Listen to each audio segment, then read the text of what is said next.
ಗಾಡಿ ಏನಿದೆ ಈ ಒಂದು ಗಾಡಿ ನನಗೆ ಸೂಟೇಬಲ್ ಆಗ್ತಿಲ್ಲ. ಕಾಲೇಜ್ ಹೋಗೋರಿಗೆ ಇದು ಆಕ್ಚುಲಿ ವರ್ಕೌಟ್ ಆಗುತ್ತೆ. ಇವಾಗ ಗೊತ್ತು ಡ್ಯೂಕ್ KTM ಅಂತ ಅಂದಿದ ತಕ್ಷಣ ಇದು ಎಲ್ಲರ ಫಸ್ಟ್ ಕ್ರಶ್. ಆಕ್ಚುಲಿ ಡ್ಯೂಕ್ ಅಂದಿದ ತಕ್ಷಣ ಎಲ್ಲರ ಫಸ್ಟ್ ಕ್ರಶ್ ಆಗಿರುತ್ತೆ. ಸೊ ಈ ಕ್ರಶ್ಗೆ ಇವಾಗ ಮಾಡಿದ್ದಾರೆ GST ಮೇಲೆ ರಶು. ಏನು ಅಂತ ನಿಮಗೆ ಮ್ಯಾಟರ್ ಗೊತ್ತಿರುತ್ತೆ. ನಾನು ಹಳೆ ವಿಡಿಯೋದಲ್ಲೇ ನಿಮ್ಗೆ ಬಹಳಷ್ಟು ವಿಚಾರಗಳನ್ನ ಆಲ್ರೆಡಿ ಹೇಳಿದೀನಿ. ಏನು ಅಂತ ಅಂದ್ರೆ ನಿಮ್ಗೆ GST ಸ್ಲ್ಯಾಬ್ಗಳ ಮೇಲೆ ಒಂದಷ್ಟು ಕಡ್ತಾ ಹೊಡ್ತಾ ಮಾಡೋದಿಕ್ಕೆ ಅಂತ ಹೇಳ್ಬಿಟ್ಟು. ಯಾಕಂದ್ರೆ ಬಿಲೋ 350cc ಮೇಲೆ ನಿಮ್ಗೆ 18% ಬಿದ್ರೆ ಅಬೋ 350cc ನಿಮಗೆ 40% GST ಬೀಳುತ್ತೆ. ಹಾಗಾಗಿ ಇದನ್ನ ಕಟ್ ಡೌನ್ ಮಾಡಬೇಕು ಅಂತ ಹೇಳ್ಬಿಟ್ಟು ಹೊಸದಾಗಿ ಇವಾಗ ಡ್ಯೂಕ್ ಅವರು ಏನ್ ಮಾಡಿದ್ದಾರೆ, 2 ಗಾಡಿಗಳನ್ನ 350 ವೇರಿಯಂಟ್ಗೆ ಅಂತ ಹೇಳ್ಬಿಟ್ಟು ಲಾಂಚ್ ಮಾಡಿದ್ದಾರೆ. ಒಂದು ನಿಮಗೆ ಗೊತ್ತು ADV ಸೆಕ್ಷನ್, ಇದು ಬಂದು ನಿಮ್ಗೆ ಸ್ಪೋರ್ಟ್ಸ್ ವರ್ಷನ್ ಗಾಡಿ ಇದಾಗಿದೆ. ಸೊ ಈ ಸ್ಪೋರ್ಟ್ಸ್ ವರ್ಷನ್ ಗಾಡಿಯಲ್ಲಿ ಏನ್ ವ್ಯತ್ಯಾಸಗಳಿದಾವೆ, ಅಥವಾ ಇದನ್ನು ಸುಮ್ನೆ 390 ಅಂತ ಹೇಳ್ಬಿಟ್ಟು ಇದನ್ನ 350 ಮಾಡಿ ಇದ್ರಲ್ಲಿ ಏನು ಮೇಜರ್ ಆಗಿ ಚೇಂಜಸ್ ಮಾಡಿಲ್ವಾ, ಎಲ್ಲದಕ್ಕೂ ಈ ಒಂದು ವಿಡಿಯೋದಲ್ಲಿ ಉತ್ತರ ಕೊಟ್ಬಿಡ್ತಾ ಹೋಗ್ತೀನಿ. ಎಲ್ಲಾ ಟೆಕ್ನಿಕಲ್ ಸ್ಪೆಸಿಫಿಕೇಶನ್ಸ್ ಸೇಮ್. ಏನು ಅಂತ ಅಂದ್ರೆ ನಿಮಗೆ ಹಳೆ ಡ್ಯೂಕ್ ಏನಿತ್ತು ಆಯ್ತಾ, ಹಳೆ ಡ್ಯೂಕ್ 390 ಏನಿತ್ತು, ಆ 390ಗೆ ಡ್ಯೂಕ್ R ಅಂತ ಹೆಸರು ಕೊಟ್ಟಿದ್ದಾರೆ. ಈ ಹೊಸ ಡ್ಯೂಕ್ ಏನಿದೆ ಇದಕ್ಕೆ 350 ಅಂತ ಹೆಸರು ರಿನೇಮ್ ಮಾಡಿದ್ದಾರೆ. ಸೊ ಡ್ಯೂಕ್ 390 ಹೋಗಿ R ಆಗಿದೆ. ಡ್ಯೂಕ್ 350ನ ಇದಕ್ಕೆ 350 ಅಂತಾನೆ ನಾಮಕರಣ ಮಾಡ್ಬಿಟ್ಟು 350 ಅಂತ ಇಟ್ಬಿಟ್ಟಿದ್ದಾರೆ. ಸೊ ಇಲ್ಲಿ ಹೆಸರಲ್ಲಿ R ಅಂತ ಡ್ಯೂಕ್ R ಅಂತ ವೇರಿಯೇಷನ್ ಮಾಡಿದ್ದಾರೆ, ಇದನ್ನ ಡ್ಯೂಕ್ 350 ಅಂತ ನಾಮಕರಣ ಮಾಡಿದ್ದಾರೆ. ಇದ್ರ ಬಗ್ಗೆ ಕ್ಲಾರಿಟಿ ಇರಲಿ. ಅಂಡ್ ಇದು ಏನು ಅಂತ ಅಂದ್ರೆ ಈ ಒಂದು ನಾನು ಗಾಡಿ ಓಡಿಸ್ತಾ ಇದ್ದೀನಿ, ಇಟ್ ಇಸ್ ಅಗ್ರೆಸಿವ್. ಓಕೆನಾ, ಇದು ಅಗ್ರೆಸಿವ್ ಲುಕ್ ಅಲ್ಲಿ ಇದೆ ನಿಮಗೆ. ಅಂಡ್ ಇದು ಸ್ಪೋರ್ಟ್ಸ್ ವೇರಿಯಂಟ್ ಅಲ್ಲಿ ಬರುತ್ತೆ. ಬಿಕಾಸ್ ನಾನ್ ನಿಮಗೆ ಅವಾಗಲೇ ರಿವ್ಯೂ ಮಾಡಿದಂತದ್ದು ನಿಮಗೆ ADV. ಓಕೆನಾ, ಸೊ ಅಡ್ವೆಂಚರ್ ಗಾಡಿನ ರಿವ್ಯೂ ಮಾಡಿದೆ ನಾನು ನಿಮಗೆ. ಈಗ ನಾನ್ ನಿಮಗೆ ಏನ್ ತೋರಿಸ್ತಾ ಇದ್ದೀನಿ, ಇದು ನಿಮಗೆ ಅಗ್ರೆಸಿವ್ ಅಥವಾ ಸ್ಪೋರ್ಟ್ಸ್ ಲುಕ್, ನೇಕೆಡ್ ಲುಕ್ ಅಂತಾನು ಕರೀತಾರೆ. ಸೊ ಇದು ಮೆಜಾರಿಟಿ ಆಗಿ ನಮ್ಗೆ ಈ ಒಂದು ಪಿಕ್ಚರ್ ಈ ಗಾಡಿಯಲ್ಲಿ ಬರುತ್ತೆ. ಸೊ ಇವಾಗ ನಾನು ಆಕ್ಚುಲಿ ಸ್ವಲ್ಪ ನಿಲ್ಸ್ಬಿಟ್ಟು ನಿಮ್ಗೆ ರಿವ್ಯೂನ ಮಾಡ್ಬಿಡ್ತೀನಿ. ಏನೇ ನಿಮಗೆ ಮಿರರ್ಗಳು ಕಾಣಿಸಿದೆ ಎಲ್ಲ ಸೇಮ್ ಟು ಸೇಮ್, ಏನೋ ಚೇಂಜಸ್ ಇಲ್ಲ. ಮತ್ತೆ ಇದು ಕೂಡ ಅಷ್ಟೇನೆ, ಹ್ಯಾಂಡಲ್ ಬಾರ್ ಅಲ್ಲಿ ಕಂಪ್ಲೀಟ್ ಆಗಿ ನಾವು ಈ ಗಾಡಿಯಲ್ಲಿ ಏನೇ ಚೇಂಜಸ್ ಮಾಡ್ಕೋಬೇಕು ಅಂತಂದ್ರೆ ಇಲ್ಲಿ ನಿಮ್ಗೆ ಕೊಟ್ಟಿದ್ದಾರೆ. ಅಂಡ್ ಇದರಲ್ಲೂ ಕೂಡ ನಿಮ್ಗೆ ರೈಡಿಂಗ್ ಮೋಡ್ಸ್ ಗಳಾಗಿದೆ. ರೈಡಿಂಗ್ ಮೋಡ್ಸ್ ಇದೆ, ಸ್ಟ್ರೀಟು, ಟ್ರ್ಯಾಕು, ರೈನು ಇದಿದೆ. ಸ್ವಿಚಬಲ್ ABS ಜೊತೆಗೆ ಬರುತ್ತೆ, ನೋಡ್ಬೋದು. ಸ್ವಿಚಬಲ್ ABS ಜೊತೆಗೆ ಬರುತ್ತೆ. ಮತ್ತೆ ನಿಮ್ಗೆ ಟ್ರಾಕ್ಷನ್ ಕಂಟ್ರೋಲ್ ಬರುತ್ತೆ, ಲಾಂಚ್ ಕಂಟ್ರೋಲ್ ಬರುತ್ತೆ. ಮತ್ತೆ ಅಫ್ಕೋರ್ಸ್ ಇದರಲ್ಲೂ ಕೂಡ ಕ್ರೂಸ್ ಕಂಟ್ರೋಲ್ ಇದೆ. ಯಾವುದೇ ರೀತಿಯಾಗಿರುವಂತ ಬದಲಾವಣೆಗಳು ಆಗಿಲ್ಲ. ಮತ್ತೆ ಈ ಕಡೆ ಬಂದ್ರೆ ನಮ್ಗೆ ಮಾಮೂಲಿ ಕಿಲ್ ಸ್ವಿಚ್, ಇದು R cruise control, hazard light ಎಲ್ಲ ಒಂದೇ ಕಡೆಗೆ ಹಾಕಿ ಗುಂಬಿಟ್ಟಿದ್ದಾರೆ. ಈ ಕಡೆ ಅಂತೂ ಖಾಲಿ ಬಿಟ್ಟಿದ್ದಾರೆ.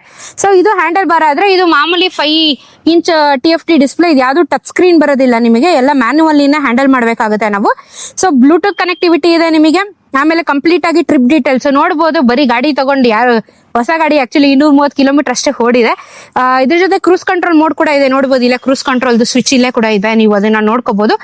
ಇದಾಗ್ತಾ ಇದ್ದಂಗೆ ನಿಮಗೆ ಮಿಕ್ಕಿರುವಂತದ್ದು ಕ್ವಿಕ್ ಶಿಫ್ಟರ್ ಪ್ಲಸ್ ಕನೆಕ್ಟಿವಿಟಿ ಏನ್ ಬೇಕೋ ನಿಮಗೆ. ಹಳೆ 390ಯಲ್ಲಿ ಏನೆಲ್ಲ ಆಯ್ತು ಡ್ಯೂಕ್ 390ಯಲ್ಲಿ ಕಂಪ್ಲೀಟ್ಲಿ ನಿಮ್ಗೆ ಇದನ್ನ ಸೇಮ್ ಮಾಡಿದ್ದಾರೆ, ಇಲ್ಲೇನು ವ್ಯತ್ಯಾಸ ಮಾಡ್ಲಿಲ್ಲ. ಓಕೆನಾ, ಬಟ್ ಏನಾದ್ರೂ ಒಂದು ವ್ಯತ್ಯಾಸ ಇರ್ಬೇಕಲ್ವಾ. ಇವಾಗ ನಾನು ಹಳೇದು ಹೇಳ್ದೆ, ಬಟ್ ಇವಾಗ ಇದ್ರಲ್ಲಿ ಏನ್ ವ್ಯತ್ಯಾಸ ಇದೆ ಅಂತ ಕೇಳಿದ್ರೆ ಇದರಲ್ಲಿ ಸಣ್ಣದಾಗಿ ವ್ಯತ್ಯಾಸ ಇದೆ.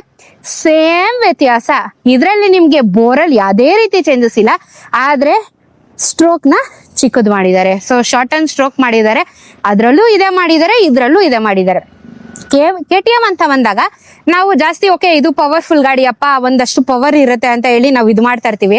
ಆದ್ರೆ ಕೆಲವೊಂದಷ್ಟು ಜನ ಅನ್ಕೊಂಡಿರ್ತಾರೆ ಪವರೇ ತುಂಬಾ ಇಂಪಾರ್ಟೆಂಟ್ ರೋಲ್ ನ ಪ್ಲೇ ಮಾಡುತ್ತೆ ಅಂತ. ಇಲ್ಲ, ಆಕ್ಚುಲಿ ಪವರ್ಗಿಂತ ಟಾರ್ಕ್ ತುಂಬಾ ರೋಲ್ ನ ಪ್ಲೇ ಮಾಡುತ್ತೆ ಅಂತಾನೆ ಹೇಳ್ಬೋದು ನಾನು. ಅಂಡ್ ಅಫ್ಕೋರ್ಸ್ ಇವಾಗ ಇದರಲ್ಲಿ 350cc ಮಾಡಿರೋ ಕಾರಣ ಇದರಲ್ಲಿ ಸ್ವಲ್ಪ ನಿಮ್ಗೆ ಪವರ್ ಟಾರ್ಕ್ ಅಲ್ಲಿ ವ್ಯತ್ಯಾಸ ಇದೆ. ಎಷ್ಟು ಅಂತಾನು ನಾನು ಹೇಳ್ತೀನಿ. ಸೊ ಈ ಗಾಡಿದು ಕಂಪ್ಲೀಟ್ ಲುಕ್ ನೋಡಬಹುದು, ಕಂಪ್ಲೀಟ್ ಆಗಿ ಅಗ್ರೆಸಿವ್ ಲುಕ್ ಇರುತ್ತೆ. ಫ್ರಂಟ್ ಅಲ್ಲೂ ಕೂಡ ನಿಮ್ಗೆ ಅಗ್ರೆಸಿವ್ ಲುಕ್, ಡ್ಯೂಕ್ ಲುಕ್ ನ ಎಲ್ಲೂ ನೀವು ಕಮ್ಮಿ ಮಾಡಿಲ್ಲ. ಏನು ಅಂತ ಅಂದ್ರೆ ಪವರ್ ಮತ್ತೆ ಟಾರ್ಕ್ ಅಲ್ಲಿ ಸ್ವಲ್ಪ ವೇರಿಯೇಷನ್ಸ್ ಗಳಿದಾವೆ, ಅದನ್ನ ನಾವು ಸ್ವಲ್ಪ ನೋಡ್ತಾ ಹೋಗ್ಬಿಟ್ರೆ ಎಷ್ಟೆಷ್ಟು ಆಗಿದೆ ಅಂತ ಹೇಳ್ಬಿಟ್ಟು. ಸೊ ಈ ಗಾಡಿಯ ಪವರ್ ಬಂದು 41.5 PS ಕೊಡುತ್ತೆ, ಮತ್ತೆ ಟಾರ್ಕ್ 33.5 Nm ನ ಕೊಡುತ್ತೆ. ನಿಮಗೆ ಆ ಗಾಡಿಗೂ ಈ ಗಾಡಿಗೂ ಏನ್ ವ್ಯತ್ಯಾಸ ಅಂತ ಹೇಳಿದ್ರೆ ಅಫ್ಕೋರ್ಸ್ ಪ್ರೈಸಿಂಗ್ ಅಲ್ಲಿ ವ್ಯತ್ಯಾಸ ಬರುತ್ತೆ, ಅದನ್ನ ಲಾಸ್ಟ್ ನಾನು ಹೇಳ್ತೀನಿ. ಈ ಗಾಡಿಯ ಟಾಪ್ ಸ್ಪೀಡ್ ಬಂದು ನಿಮ್ಗೆ 164 to 165 ಹೋಗುತ್ತೆ. ಇದು ಕಂಪ್ಲೀಟ್ ಆಗಿ ನಿಮ್ಗೆ ಸ್ಟ್ರೀಟ್ ಫೈಟರ್ ಅಗ್ರೆಸಿವ್ ಲುಕ್ ಅಲ್ಲಿ ಕಾಣುತ್ತೆ. ಬ್ಲಾಕ್, ಗನ್ ಮೆಟಲ್, ಗ್ರೇ ಮತ್ತೆ ಬ್ಲೂ ಕಲರ್ ಅಲ್ಲಿ ಈ ಒಂದು ಡ್ಯೂಕ್ 350 ಏನಿದೆ ಇದು ನಿಮ್ಗೆ ಕಲರ್ಸ್ ಅಲ್ಲಿ ಸಿಗ್ತಾ ಹೋಗುತ್ತೆ. 349cc single cylinder liquid cooled 4 stroke internal combustion engine fuel injection system ಎಲ್ಲ ಸೇಮೇನೆ. ನಾನು ಎಕ್ಸ್ಟ್ರಾ ನಿಮಗೆ ಹೇಳ್ತಾ ಹೋದ್ರೆ ಫುಲ್ ಕನ್ಫ್ಯೂಷನ್ ಆಗೋಗ್ತೀರಾ. ಸೊ ಇದೇನಿದೆ ಇದು ಕಂಪ್ಲೀಟ್ ಆಗಿ ಅದೇ ರೀತಿ ಅಗ್ರೆಸಿವ್ ಲುಕ್ ನ ಕೂಡ ಉಳಿಸ್ಕೊಂಡಿದ್ದಾರೆ. ಮೇಜರ್ ಆಗಿ ಏನ್ ಚೇಂಜಸ್ ಐತೆ ಅನ್ನೋದ್ರ ಬಗ್ಗೆ ನಾನು ಒಂದೇ ಒಂದು ಶಾರ್ಟ್ ಅಂಡ್ ಸ್ವೀಟ್ ಆಗಿ ನಿಮಗೆ ಉತ್ತರನ ಕೊಟ್ಟಿದ್ದೀನಿ. ನಾನು ಸ್ಟ್ರೋಕ್ ಅಲ್ಲಿ ಚೇಂಜ್ ಆಗಿದೆ ಅಂತ ಹೇಳಿದೀನಿ. ಬೋರಲ್ಲಿ ಯಾವುದೇ ರೀತಿಯಾಗಿರುವಂತಹ ಚೇಂಜಸ್ ಇಲ್ಲ. ಎಲ್ಲಾ LED ಲ್ಯಾಂಪ್ಸ್ ಗಳನ್ನ ಯೂಸ್ ಮಾಡಿದ್ದಾರೆ. ಇಲ್ಲೂ ಏನು ಚೇಂಜಸ್ ಇಲ್ಲ. ಬಟ್ ಪ್ರೈಸ್ ಅಲ್ಲಿ ಅಫ್ಕೋರ್ಸ್ ಇದಕ್ಕೆ ವೇರಿಯೇಷನ್ ಇದೆ. ನಿಮ್ಗೆ ಇದಕ್ಕೆ ಹಳೆ ಡ್ಯೂಕ್, ಇವಾಗ ಏನು ಡ್ಯೂಕ್ ಆರ್ ಅಂತ ರೀನೇಮ್ ಮಾಡಿದ್ದಾರೆ, ಅದಕ್ಕೂ ಇದಕ್ಕೂ ಪ್ರೈಸ್ ವ್ಯತ್ಯಾಸನ ಹೇಳ್ತೀನಿ. ಅಂಡ್ ದಯವಿಟ್ಟು ಗಾಡಿನ ಟೆಸ್ಟ್ ರೈಡ್ ಮಾಡ್ದಿರಾ ತಗೊಳಕ್ ಹೋಗ್ಬೇಡಿ. ಯಾಕಂದ್ರೆ ಇದು ಸ್ಪೋರ್ಟ್ಸ್ ವರ್ಷನ್ ಆಗಿರೋದ್ರಿಂದ ನಿಮ್ಗೆ ಕಾಲು ಹಿಂದೆಗಡೆ ಹೋಗುತ್ತೆ. ADV ಆದ್ರೆ ನಿಮ್ಗೆ ಸ್ಟ್ರೈಟ್ ಇರುತ್ತೆ. ಅಂಡ್ ನಾನ್ ಇನ್ಫ್ಯಾಕ್ಟ್ ಹೇಳೋದೇನು ಅಂತ ಅಂದ್ರೆ ಈ ಗಾಡಿ ಏನಿದೆ, ಈ ಒಂದು ಗಾಡಿ ನನಗೆ ಸೂಟೇಬಲ್ ಆಗ್ತಿಲ್ಲ. ಯಾಕಂದ್ರೆ ಸ್ಪೋರ್ಟ್ಸ್ ವರ್ಷನ್ ನಾನು ರೈಡ್ ಮಾಡಕ್ ಇಷ್ಟಪಡಲ್ಲ, ನನಗೆ ಕಂಫರ್ಟ್ ಇರಲ್ಲ. ನನಗೆ ADV ನನಗೆ ಪ್ರಿಫರ್ ಮಾಡ್ತೀನಿ. ಸೊ ನಾನು ADV ನನಗೆ ಇಷ್ಟಪಡ್ತೀನಿ. ಬಟ್ ಇದೇನು ಅಂತ ಅಂದ್ರೆ it is like completely aggressive look ಆಗಿರೋ ಕಾರಣ ಇದು ಕೂಡ ಡಿಪೆಂಡ್ ಆಗುತ್ತೆ.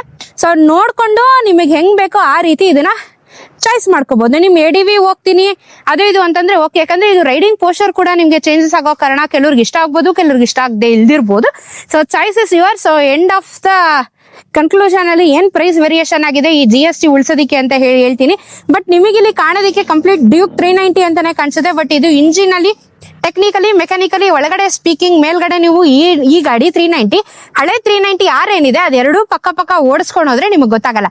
ಒಂದು ಸ್ಮಾಲ್ ಡಿಫ್ರೆನ್ಸ್ ಏನು ಅಂದ್ರೆ 390 ಫಸ್ಟ್ ಹಳೆ ಗಾಡಿ ಇತ್ತಲ್ಲ ಅದಿವಾಗ ಡ್ಯೂಕ್ ಆರ್ ಅಂತ ರಿಪ್ಲೇಸ್ ಮಾಡಿದರೆ. ಸೊ ಸ್ಟಿಕ್ಕರ್ ಅಲ್ಲಿ ಆರ್ ಅಂತ ಬರುತ್ತೆ, ಬಟ್ ಇದರ 390 ಅಂತ ಇದೆ. ಬಟ್ ಇದೇ ವಿಷಯ ನಾವು ಅಡ್ವೆಂಚರ್ ಅಲ್ಲಿ ತಗೊಂಡ್ರೆ ಪಕ್ಕ 390 350 ಎರಡು ಹೋದ್ರೆ ಗೊತ್ತಾಗೋದಿಲ್ಲ. ಯಾಕಂದ್ರೆ ಅದ್ರಲ್ಲಿ ಯಾವ್ದೇ ರೀತಿಯಾಗಿರುವಂತ ಸ್ಟಿಕ್ಕರ್ ವರ್ಕ್ ಅಲ್ಲೂ ಚೇಂಜ್ ಇಲ್ಲ. ಬಟ್ ಡ್ಯೂಕ್ ಅಲ್ಲಿ ಹಳೆದಕ್ಕೆ ಆರ್ ಅಂತ ಸ್ಟಿಕ್ಕರ್ ವರ್ಕ್ ಮಾಡಿದ್ದಾರೆ, ಇದು 390 ಅಂತ ಇದು ಹಿಂಗೆ ಬಿಟ್ಟಿದ್ದಾರೆ. ಸೊ ಅದ್ರಲ್ಲಿ ಡಿಫ್ರೆನ್ಸ್ ಗೊತ್ತಾಗಲ್ಲ. ಪಕ್ಕ ಹೋದ್ರೆ ಅದು 390 350 ಅಂತ ಗೊತ್ತಾಗಲ್ಲ. ಬಟ್ ಇದ್ರಲ್ಲಿ ಅಟ್ಲೀಸ್ಟ್ ಆರ್ ಅನ್ನೋದ್ರಿಂದ ವಿಷಯ ಗೊತ್ತಾಗುತ್ತೆ. ಸೊ ಇದು ನನ್ನ ಮುಂದೆ ಇರೋದು ಡ್ಯೂಕ್ 390ಯ ಹೊಸ 2026ರ ಮಾಡಲು. ಅಂಡ್ ಈ ಗಾಡಿನ ನೀವು ಬುಕ್ ಮಾಡ್ಕೋಬೇಕು ಅಂತ ಹೇಳಿದ್ರೆ ಆಲ್ಮೋಸ್ಟ್ 1 ವಾರ ಟೈಮ್ ತಗೊಳ್ತಾರೆ. ಯಾಕಂದ್ರೆ RTO ಇಂದ ರಿಜಿಸ್ಟ್ರೇಷನ್ ಆಗೋದಕ್ಕೆ ಟೈಮ್ ತಗೋತಾ ಇದಾರೆ ಅಂತ ಹೇಳಿದ್ರು. 1 ವಾರ ವೇಟಿಂಗ್ ಪೀರಿಯಡ್ ಇರುತ್ತೆ ಇದು ಮತ್ತೆ ADV ಎರಡಕ್ಕೂ. ಸೊ ಈ ಹೊಸ ಗಾಡಿಯ ಪ್ರೈಸ್ ಬಂದು ನಿಮ್ಗೆ ಅಂದ್ರೆ ಡ್ಯೂಕ್ 350 ಹೇಳ್ತಾ ಇದ್ದೀನಿ ನಾನು ನಿಮಗೆ 3,63,000 ರೂಪಾಯಿ ಇದೆ. ಅದೇ ನೀವು ಡ್ಯೂಕ್ ಆರ್ ತಗೋತೀನಿ ಅಂತ ಹೇಳಿದ್ರೆ ನಿಮ್ಗೆ 4,45,000 ರೂಪಾಯಿ ಆಗುತ್ತೆ. 4,45,000 ರೂಪಾಯಿ. ಇದರಲ್ಲೂ ಸೇಮ್ ನಾನು ಹೇಳೋದು 80,000 ರಿಂದ 85,000 ರೂಪಾಯಿ ನಿಮ್ಗೆ ಪ್ರೈಸ್ ಅಲ್ಲಿ ವೇರಿಯೇಷನ್ ಬರುತ್ತೆ. ಸೊ ಇದು ನಮ್ಮ ಮುಂದೆ ಇರುವಂತಹ ಡ್ಯೂಕ್ 390.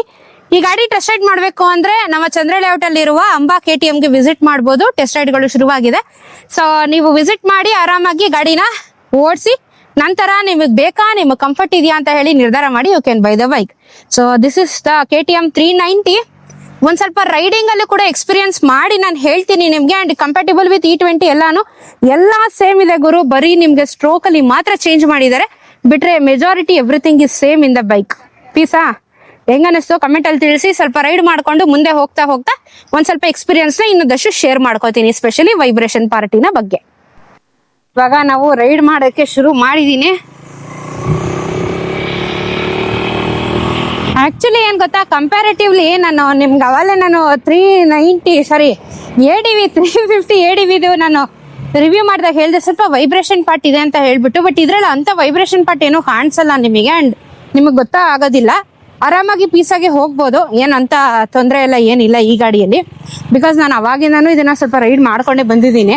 ಹಾಗಾಗಿ ಆ ಇನಿಷಿಯಲ್ ಡಿಫ್ರೆನ್ಸ್ ನನಗೆ ಎತ್ತಿದಾಗ್ಲೇ ಗೊತ್ತಾಯ್ತು. ಬಿಕಾಸ್ ಅದು ಗರ್ರ ಅಂತ ಅಂದಾಗ್ಲೇನೆ ಗೊತ್ತಾಗ್ಬಿಡುತ್ತೆ ಏನ್ ಇದ್ರದ್ದು ಹುಟ್ಟು ಅಂತ ಹೇಳ್ಬಿಟ್ಟು.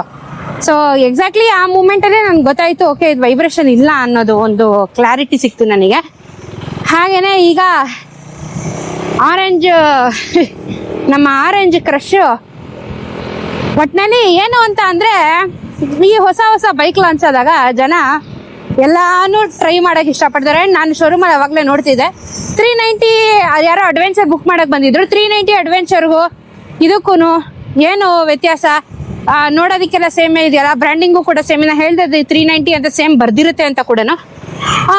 ಏನು ಅಂತ ಅಂದ್ರೆ ನಿಮಗೆ ಇದಾಗ್ಲಿ ಅಥವಾ ADV ಆಗ್ಲಿ ನಿಮ್ಗೆ ಒಂದು 5% ಅಲ್ಲಿ ಪವರ್ ಅಲ್ಲಿ ಟಾರ್ಕ್ ಅಲ್ಲಿ ವ್ಯತ್ಯಾಸ ಕಾಣಿಸುತ್ತೆ ಹೊರತು ಮೇಜರ್ ಆಗಿ ಇನ್ನೇನು ಕಾಣಿಸೋದಿಲ್ಲ ನಿಮಗೆ. ಸೊ ಮೆಜಾರಿಟಿ ಆಫ್ ದ ನಾನು ಹೇಳಿದ್ದೀನಿ ನಿಮಗೆ, ಒಂದು KTM ಅನ್ನೋ ಒಂದು ಬ್ರ್ಯಾಂಡು ಕೆಲವೊಂದು ವಿಚಾರದಲ್ಲಿ ಕಾಂಪೇರ್ ಆಗಲ್ಲ. ಲುಕ್ಕು, ಪರ್ಫಾರ್ಮೆನ್ಸು, ಪವರು, ಕೆಲವೊಂದು ವಿಚಾರದಲ್ಲಿ KTM ಅವರು ಕಾಂಪ್ರಮೈಸ್ ಆಗಲ್ಲ. ಅಂಡ್ ಇವತ್ತು ಅಷ್ಟೇ ನಾನು ಇನಿಷಿಯಲ್ ಪಿಕಪ್ ಕೂಡ ತುಂಬಾ ಚೆನ್ನಾಗಿ ತಗೋತೆ, ಥ್ರಾಟಲ್ ರೆಸ್ಪಾನ್ಸ್ ಕೂಡ ಚೆನ್ನಾಗಿದೆ. ಕೆಲವು ಹೆಚ್ಚಲ್ಲಿ ಕಾಂಪೇರ್ ಆಗಲ್ಲ. ಬಟ್ ಏನಂದ್ರೆ ಎಲ್ಲರ ಕೈಗೂ ಎಟ್ಟಕ್ಬೇಕು, ಒಂದು ಬಜೆಟ್ ಫ್ರೆಂಡ್ಲಿ ಆಗಿರುವಂತ ಬೈಕ್ ಬೇಕು ಅನ್ನೋ ಉದ್ದೇಶದಿಂದ 390 ಇಂದ ಇವಾಗ 350cc ಇದನ್ನ ಮಾಡಿದ್ದಾರೆ. ಯಾಕಂದ್ರೆ ಲಕ್ಸುರಿ ವೇರಿಯಂಟ್ ಆದ್ರೆ ನೀವು ಆಲ್ಮೋಸ್ಟ್ 40,000 ತನಕ ನೀವು GST ಕಟ್ಟಬೇಕಾಗುತ್ತೆ. ಕೆಲವೊಂದು ಗಾಡಿಗಳಿಗೆ ನಾನು ಹೇಳ್ತಿರೋದು, ನಾನು ಎಲ್ಲಾಗದು ಹೇಳ್ತಿಲ್ಲ, ಕೆಲವೊಂದಕ್ಕೆ ನೀವು 40,000 ವರ್ಗು GST ಕಟ್ಟಬೇಕಾಗುತ್ತೆ. 18% ಕಟ್ಟೋದು ಒಳ್ಳೇದ, 40% ಕಟ್ಟೋದು ಒಳ್ಳೇದ? ಸೊ ಏನಾಗುತ್ತೆ, ಎಲ್ಲರ ಕೈಗೂ ಎಟ್ಟಕ್ಬೇಕು. ಮತ್ತೆ ಗಾಡಿ ತಗೊಳ್ಳೋರ್ಗೆ ಇವಾಗ ಯಂಗ್ಸ್ಟರ್ಸಿಗಂತೂ ಏನು ಅಂತ ಅಂದ್ರೆ, ಈಗ ನಾನು ಇವಾಗ ಈ ಒಂದು ಡ್ಯೂಕ್ ಓಡಿಸ್ತಾ ಇದ್ದೀನಿ. This is preferably for college boys, girls, ಓಕೆನಾ? ಸೊ ಕಾಲೇಜ್ ಹೋಗೋರಿಗೆ ಇದು ಆಕ್ಚುಲಿ ವರ್ಕೌಟ್ ಆಗುತ್ತೆ. ಬಿಕಾಸ್ ಇದರಲ್ಲಿ ಅಡ್ವೆಂಚರ್ ಮಾಡ್ಬೋದಾ ಅಂತ ಕೇಳಿದ್ರೆ, ಇದ್ರಲ್ಲಿ ಅಡ್ವೆಂಚರ್ ಮಾಡ್ಬೋದು, ಮಾಡೋಕ್ಕಾಗಲ್ಲ ಅಂತ ನಾನೇನು ಹೇಳ್ತಾ ಇಲ್ಲ. ಬಟ್ ಏನಂದ್ರೆ ಅದಕ್ಕಿರುವಂತ ಒಂದು ಪೋಸ್ಟರ್ ಆಗಿರ್ಬೋದು, ಕಂಫರ್ಟ್ ಆಗಿರ್ಬೋದು, ಈ ರೀತಿ ಬೈಕ್ಗಳಲ್ಲಿ ನಿಮ್ಗೆ ಸಿಗೋದಿಲ್ಲ. ಅಂಡ್ ನೀವು ಅದರಲ್ಲಿ ಸ್ಪೀಡ್ ಹೋಗ್ಬೋದಾ, ಅದ್ರಲ್ಲಿ ಸ್ಪೀಡ್ ಹೋಗೋಕ್ಕಾಗಲ್ಲ, ಸ್ಪೀಡ್ ಹೋಗ್ಬೋದಾ, ಇದ್ರಲ್ಲಿ ಹೋಗೋಕ್ಕಾಗಲ್ವಾ ಅಂದ್ರೆ ಸ್ಪೀಡಲ್ಲಿ ಅದು ಕಂಪೇರ್ ಆಗೋಕ್ಕಾಗಲ್ಲ. ಬಟ್ ಇದು ಕಂಪೇರ್ ಆಗಲ್ಲ, ಅದು ಕಂಪೇರ್ ಆಗುತ್ತೆ ಸ್ಪೀಡಲ್ಲಿ. Because this is the naked version. So ನಿಮಗೆ ಇಲ್ಲಿ ಅಗ್ರೆಸಿವ್ ಲುಕ್ ಜೊತೆಗೆ ಆ ಪವರ್ ಕೂಡ ಹಂಗೆ ಇರುತ್ತೆ. ಹಾಗಾಗಿ ನೀವೇನ್ ಮಾಡ್ಬೋದು, ಎರಡನ್ನೂ ಕಂಪೇರ್ ಮಾಡೋದಕ್ಕಿಂತ ಒಬ್ರೊಬ್ರು ಮೈಂಡ್ ಸೆಟ್ಗೆ ಅಥವಾ ಒಂದೊಂದು ಕ್ಯಾಟಗರಿಗೆ ನೀವು ಸಂಬಂಧಪಟ್ಟಿರೋ ಹಾಗೆ ಬೈಕ್ಗಳನ್ನ ಚಾಯ್ಸ್ ಮಾಡ್ಬೋದು. ಅಂಡ್ ಈ ಗಾಡಿ ನಾನು ನಿಮಗೆ ಹೈಟ್ ಕೂಡ ಹೇಳ್ಬಿಡ್ತೀನಿ. ಇದು ವೆಯ್ಟ್ ಕೂಡ ಏನು ಅಷ್ಟೊಂದೇನಿಲ್ಲ, ಎಲ್ಲಾನು ನಿಮಗೆ ಇದು ನೋಡಿ, ಇದು ಫೈಬರಲ್ಲಿ ಬಂದಿದೆ ನಿಮಗೆ ಟ್ಯಾಂಕು, ಅದು ಸ್ಟೀಲಲ್ಲಿ ಇತ್ತು ನಿಮಗೆ. ಸೊ ಒಂದೊಂದರಲ್ಲಿ ಒಂದೊಂದು ಥರ ಇರುತ್ತೆ. ಹಾಗಾಗಿ ವೆಯ್ಟ್ ಕೂಡ ಸ್ವಲ್ಪ ಚೇಂಜಸ್ ಅಲ್ಲಿ ಸಿಗ್ತಾ ಇರುತ್ತೆ ನಿಮಗೆ.